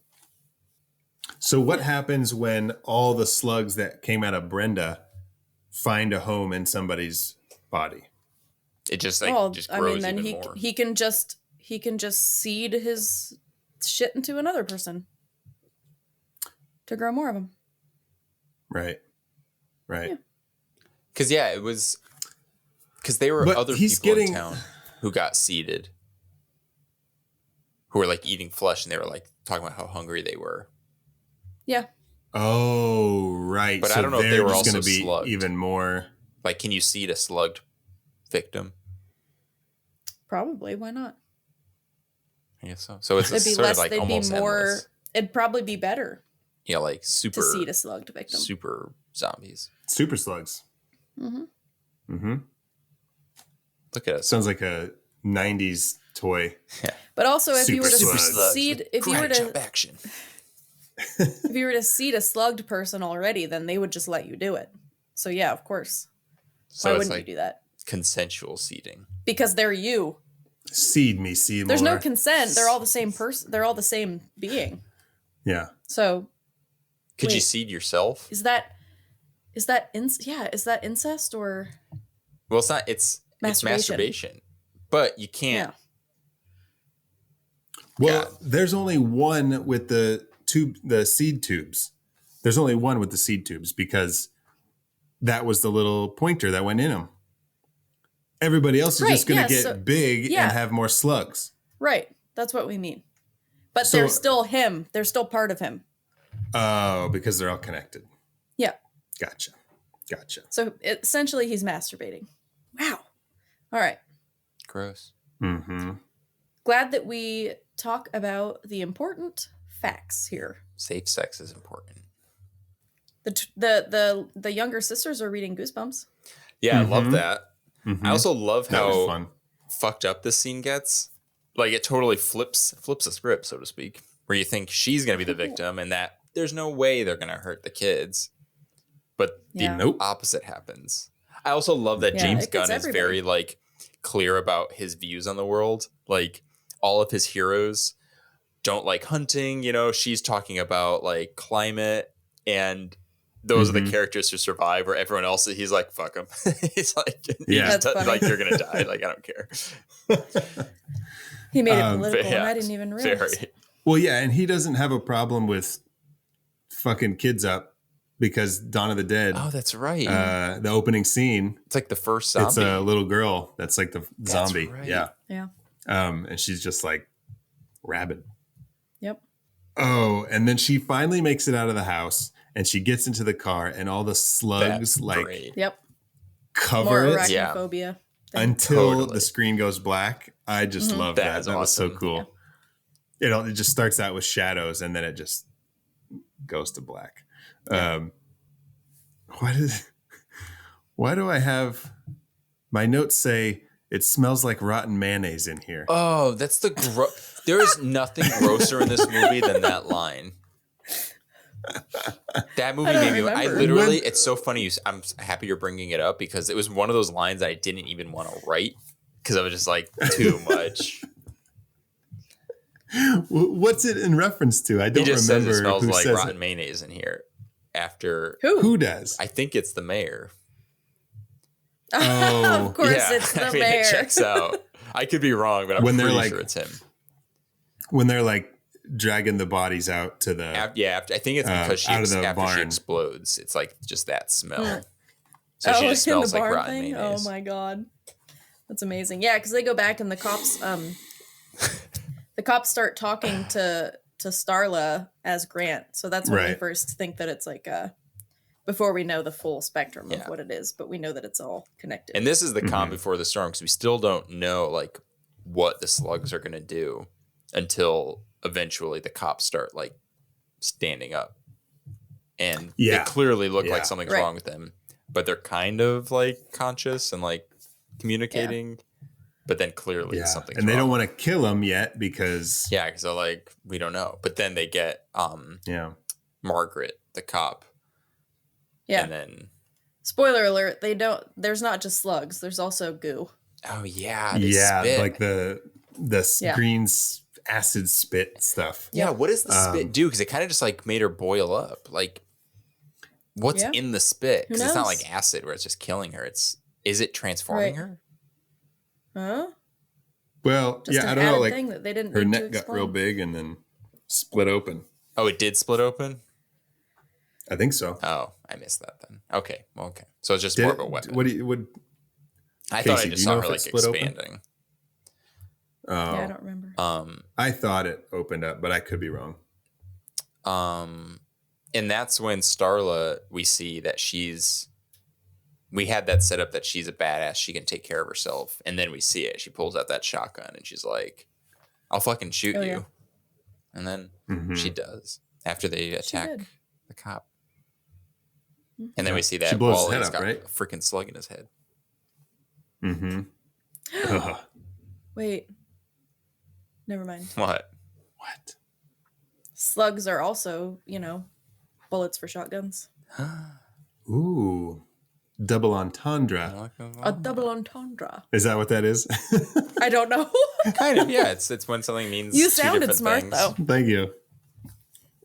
Double entendre. The family attacks. What's the girl's name? The Kylie. girl who Kylie. Kylie's family attacks the car, and those little girls are so fucking creepy. So creepy. The one little girl like looks at. She's like standing by the driver's window, and she's like, "This is your last chance," or something like that. So And I was spooky. like, "Oh God." Fuck. Oh, I love that. Would be so terrible because they're going to get in the car. Like if you were Kylie, it's like, they have ways to get in and he picks up the rock and whatever. But, have you guys seen the Pet Sematary remake? No. They kind of reminded me of a scene from that. Okay. Yeah. I see you, Danny. I see you.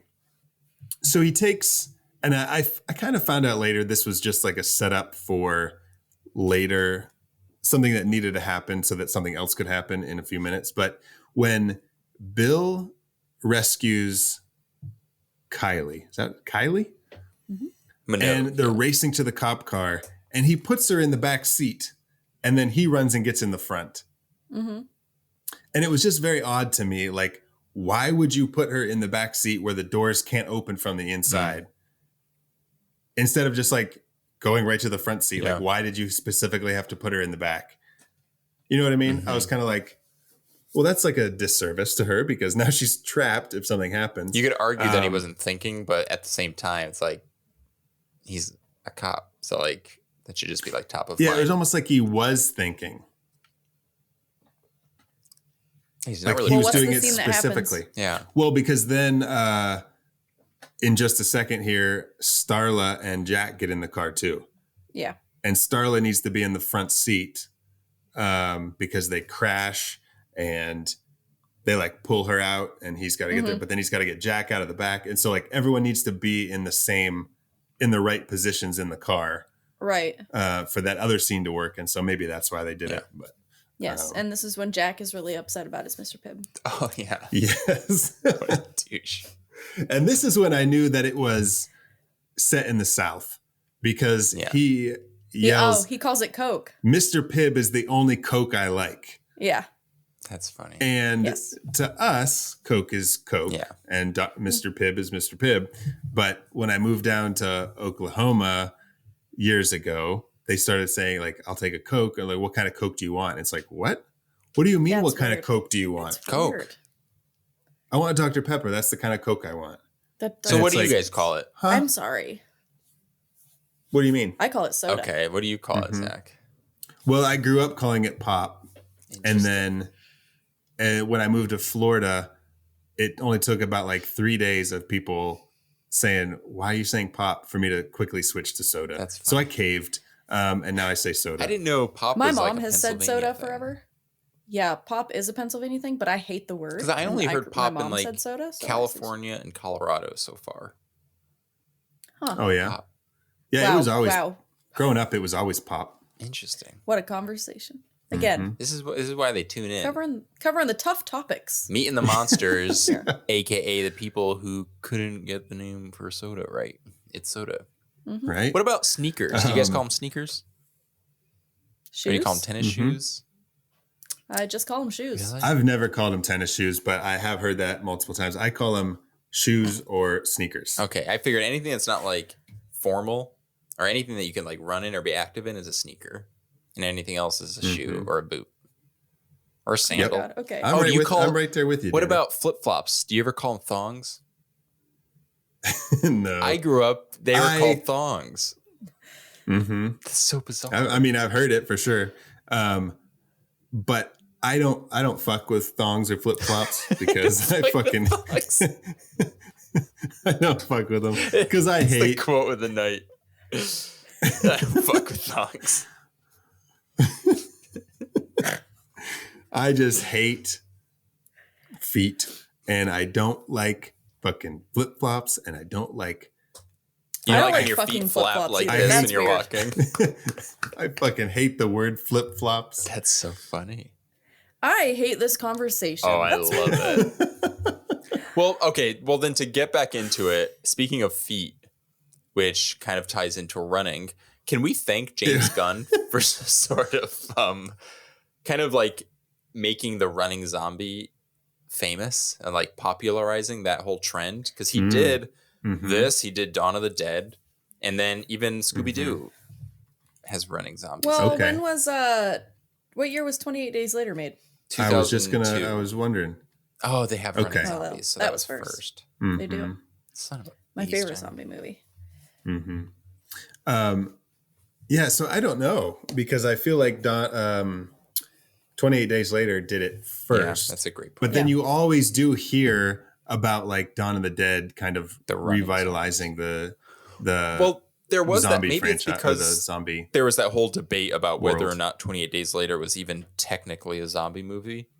But the writer just came out actually recently, and he was like, "No, it's a zombie movie." Like, he confirmed it, like in case there was any confusion.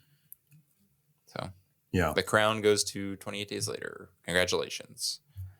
Bill calls Shelby, played by Jenna Fisher. He calls her in the car saying like, "Hey, get the CDC on the phone, whatever." And I love, it's just like quiet. And then he says, "Shelby, are you nodding?" she's like, "Oh yeah, sorry." That's so good. She's like nodding. Okay. Yep. That was so funny. But then she gets Slugged. taken. She gets so slugged. funny. She gets super Through the slugged. roof. I'm not going to say they underused her, but because sometimes it's just good to have like that one character who just does enough to kind of like stand out. But she was so funny. She has such a good presence and just comedic timing. I would have liked to see more of her in this. Yeah. But Yeah. Her little I Heart Cats mug. okay, so one thing I did want to talk about is might read as like a little heady, maybe a little pretentious, but it just popped in my head, and I was like, okay, well, I'm at least going to bring up the topic. So there's at one point, I think it's actually the mayor who says this, but I could be wrong, where they refer to what's happening to everyone with like the slugs as a conscious disease because it's like in your brain. And then I was thinking, like, I think Kylie says it because she kind of like knows about them now. That's right. Yeah. Okay. Because she's giving. And so she kind of. Okay. But continue. I'm sorry. So it made me think. I was like, okay. Obviously, James Gunn could have just made this to make a fun little monster movie. But I was like, okay, well, what kind of horror movies were coming out then? You know, like horror movies tend to sort of reflect kind of what's happening in the real world. And then I was wondering if he deliberately like intended to make this sort of like a very like post 9/11 kind of horror movie. The idea of like it being like a disease of the brain, like the way we like think about everything and the way we behave. So you have like the idea of invading a place and taking over and spreading like a quote unquote conscious disease. And then you have the whole idea of like blindly following like a single leader, you know, without question, kind of attacking anyone who retaliates or refuses to sort of join them. And I just thought that was fun, you know, like because of like when this movie was made and sort of like how horror can sort of cleverly tackle those kinds of kind of like social issues.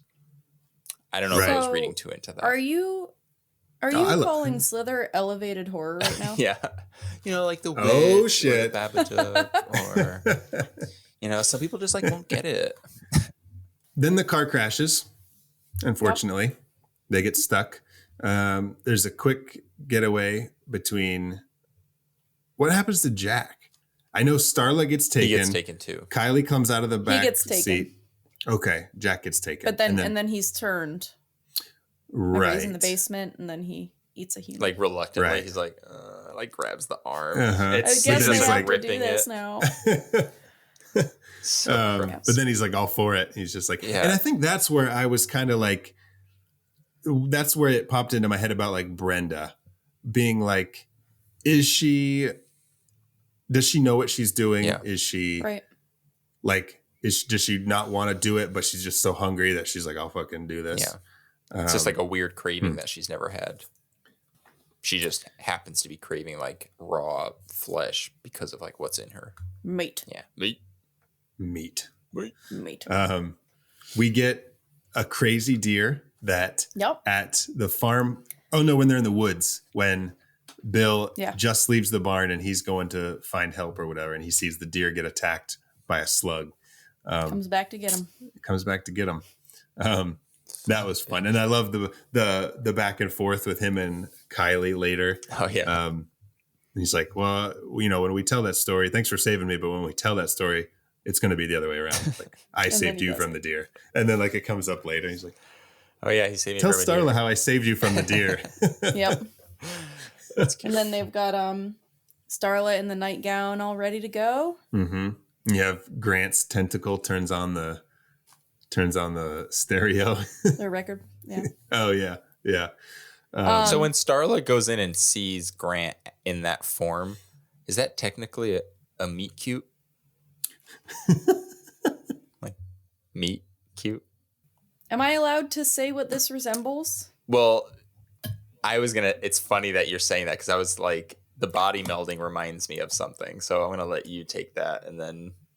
Casey. Well, I don't know if I'm allowed to. You are. No, I don't want you to say it yet, but I want to hear what Dan is going to say. Society. How did you know? I've seen. How did you know, Danny? Seen things. Well, then, if you can handle Slither, you can handle Society, my friend. Oh, it's so yucky. Yeah. It's not any yuckier than this. I mean, although I don't know, when I watched Society, I had to literally walk out of the room. I love that movie. I was like, I can't. I was like, my stomach was turning, and I was like, I have to just fucking walk away for a minute. It was kind of like looking through, like, you know, like when you're a kid and you're kind of peeking through your fingers. I mean, you don't have to spoil anything, but in Society, do they do that because of kind of like why they do it here, where they're like consuming stuff, or are they just doing that to do it? Like, where they all it's like a Society, together? man. Yeah, it has to do with like class and like. But are they like fucking classism. Each other, or just like they're shunting? I think they call it the shunting. If you're shunting, you should see your doctor. That's so shunting is not a fun activity, you would say. I wouldn't want to do it. Casey's having thoughts. No, me neither. There was an ellipses after that thought. Sure, I want to be rich. I mean, it's one part of it. Would you shunt to be rich? Yes. I would shart to be rich. I shart anyway. It doesn't matter. I shart and Shut I'm up. still poor. Everybody's done it. Not everybody. Sharts. Everybody sharts. Sometimes. I'm gonna get the book, like Everybody Poops. My kids are gonna get Everybody Sharts. I also love that, like, I've been telling people about this podcast, and like my landlord, and like literally mentioned it to my dentist because I was wearing the shirt and it came up, and I feel like they're thinking like, oh, it's an articulate sort of, breakdown of horror, and we're like, Everybody Sharts. I just want to apologize. This is where Sean Gunn is. He's just one of the people that's attached to Grant, like going like this. Yeah, those actors committed. They were like, yeah, man. Like, not only are you being like ridiculous, but you're naked. It's just so. The guy that goes up and like is naked and like lays on the side of him is credited as man who joins Grant. Oh man, that's cute. We see Jack come out and he's like, or we see him in the basement still, or I can't remember, but he's just like fucked up, and he just says to Bill, he's like, kill me. And I love it that Bill doesn't hesitate. No hesitation. He's just like, okay. Bam. Yeah. And Grant now is like as big as like the whole room. He's like taking over the whole. He's a big boy. He's a big old boy. It's gross. Big boy. He's like, he's like Ursula from The Little Mermaid. I think his little. Yeah, just like Ursula. Just like Ursula. Ursula meets Jabba the Hutt. It meets Pizza the Jabba the Hutt. Pizza the Hutt. Yeah. I love it. It's gross and huge, and all of his little cedars. Oh, and the fucking grenade goes off in the pool. Yeah, that's I was funny. like, oh my God. That's one of those things where it's like, you know, when you're going to push your characters to the point and then just push them a little, when you think you've pushed them enough, push them a little bit farther. And that fucking grenade goes in the pool. And I was like, no. Well, you could totally, because you could totally read this movie as being one of those ones that just kind of ends dark because it was so funny that you can kind of get away with being like a very bleak ending. So if that was it, I was like, I could believe that. But thankfully it doesn't. Yeah, I mean, all those people, because typically what you would think in that sort of scenario is that once you kill the queen bee, so to speak, that everybody else would just be fine. Yeah. Right. But they're all dead. Yeah, Nope, it's dark. Yeah. Oh, that's such a good point. Yeah.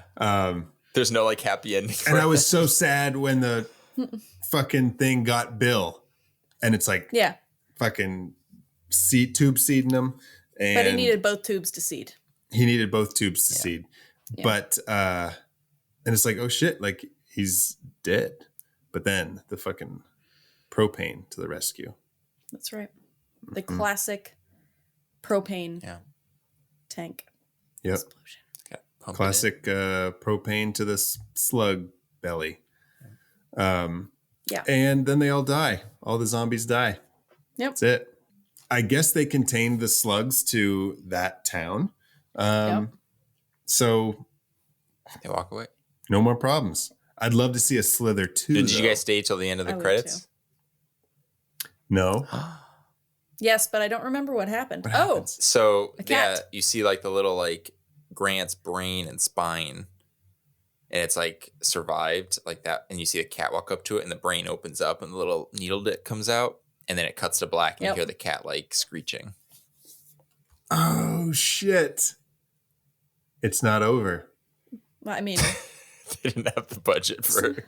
They're like, we're good. Yeah, like they're not doing it, but Slither 2 will be the one that takes place in Willy Wonka's factory. That's right. Oh, that's. Should they call it? Should call it Hiss, because the cat.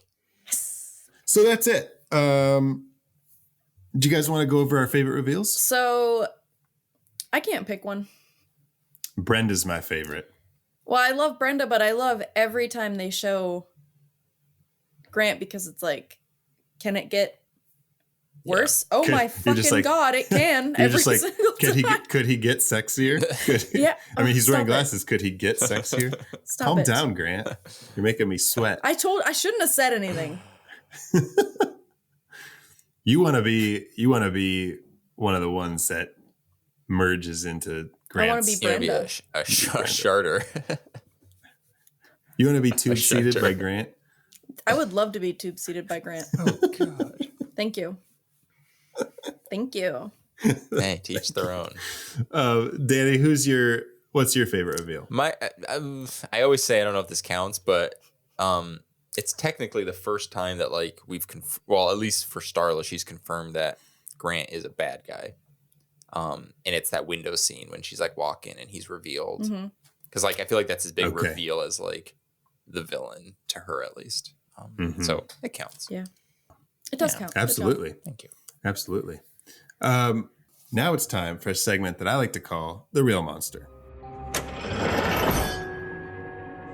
Run as fast as you can. You can't catch me. I'm the gingerbread man. You're a monster. I'm not the monster here. You are. You and the rest of that fairy tale trash poisoning my perfect world. Now tell me, where are the others? Eat me. Danny. Yeah. Real Monster. Go. Real Monster is Brenda is her name?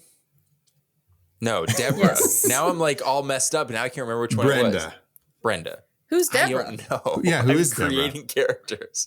Brenda. Oh, it's Brenda. Okay, it's Brenda. Brenda's cheese and cracker spread that she offers Grant is just so sad. It's definitely no Havarti dill, you know? No, it was sad. And then the fact that she gives her baby a tomato to play with, that scene just made me uncomfortable. Yeah, although I'm pretty sure that that's just kind of a testament to the town and the place that she grew up. So I wouldn't necessarily say that there's anything She just hasn't broken the cycle. That's fair. Right. That. I'm just, but I'm going to stand by the fact that those cheese and crackers looked not great. I agree. Go to Aldi. They've got good cheese. It's cheap. I don't even like cheese. I don't like cheese. My real monster for this episode is Danny because he doesn't like cheese. Good call, Casey. I'm with you. I'm going to change mine. It hurts. You don't like cheese? I was going to make a joke. hurts. I was going to say, speaking of... Does it make you shart? Yeah, but that's the thing with people who are lactose intolerant. They eat cheese anyway. Yeah, but it just like cheese just like punches me so in the stomach so hard. Hmm. And like I just get into arguments with my butt, and it's just not worth it. Argument. Stop it, butt. He's like, no, you stop. Why did he get so like harsh? He used to have a harsh butt. He's like, no, you stop. Listen. Did you ever see Bad Milo? No, is that with just Milo? Bad Milo. So it's the one where he has like with the Ken baby Marino? and him. Or not the baby, the demon like baby. Oh yeah. It's like this demon baby thing that comes out of his butt and then like Yes. it goes back in when it's done. Yeah. I have seen that. That's funny. Oh gosh. That's about lactose intolerance, basically. This movie was about 9/11. That movie is about lactose intolerance. Mm-hmm. Casey, who's your real monster? So I wrote Jack, the mayor, for obvious reasons, even though he's probably my favorite part of the movie. Okay. Being a twat. That's all. I've got hunting in general, but the problem with hunting is that, among other things that everyone has opinions on these days, it's like a loaded topic. It is. You know what I mean? Hunters There's are very sensitive. And like I can see people's points when they're talking about like population control and this and this, and I'm like, okay, I get it. So it's hard to just be like, hunting is awful and horrible and stupid. Well, I mean, I feel that way, but that's interesting though, because you eat meat. Mm-hmm. So you're okay with animals being bred specifically to be killed and eaten, but you're not okay with hunting? No, I'm not okay with that. But okay. I just don't have the fucking willpower to stop. Okay. Yeah, it's kind of like, no, like I don't like when Brenda's eating a possum and she can't help herself. She knows it's wrong. Oh, yeah. Yeah. Well, it's like if I'm driving down the highway and I see like a truck go by that has like, you ever seen like one with like cows in it? Oh God. Yeah. I'm like, so jumps sad. out of his car and grabs onto the truck. It's so sad. That's like every time I see that, I'm like, this is it. This is when I'm going to stop eating meat because I just feel so bad. Yeah. And then you go home and eat a big steak. But then I like, take my exit off the highway and forget about it. Yes. So no, So hunting is one. Okay. Karaoke in general is a monster to me. I fucking hate karaoke. I think karaoke kills more people each year than hunting does. Probably. Didn't make any sense. It makes sense. And my number one real monster, which I said we would come back to, is the word turd. Yeah. I love the word turd. I've always hated it. I fucking hate that word. Oh, I love it. And Grant is talking to Brenda and he said, you ain't nothing but a little turd, girl. And I'm like, oh, number one, turd is so gross. Number two, like to say that to like this girl that you're like flirting with. Oh, you're such a little turd, girl. Guys, Grant is sexy, okay? He knows how to get that. No, there is something about it's like the hard R just makes it awful. Turd. I mean, it's the same thing with like, I mean, we've said it a lot in this episode, but even shark, it's just like, it's horrific. Poop, fine. Poop is funny, but a turd is disgusting. See, I like the word turd more than I like the word poop. Oh God, poop is just a sound. Poop is a poop. Poop is weird. Turd is like a monster. Poop. Turd has like feelings. Poop. Why are we Turd talking has like a about tone this? Why of voice, is this happening? And it's not a good one. So that's it for Slither. That's our 50th episode. Woo-hoo. So if you all have anything else to add about Slither, if you like it, if you don't like it, if you have opinions, let us know because we want to hear your thoughts on Slither. Yeah. Where can our listeners find you guys on social media? I am on Instagram at wolfmothercasey. Nice. And I am on Instagram and Twitter at Danny Salemme. That's DANNYSALEMME. 2 M's like the candy. Melt in your butt, not in your hands. And you can find me on all the social media at Zach Wincik. Make sure to check out our website, howimetyourmonster.com. Listen to the show, listen to past episodes of the show, sign up for our newsletter, check out our merch store for cool things like t-shirts. Just general merch. And merch. And definitely make sure to join us next week where we will kick off a new month of movies with Misery, starring Kathy Bates and Greg Kinnear. Nope, that's not his James Gunn. James Gunn.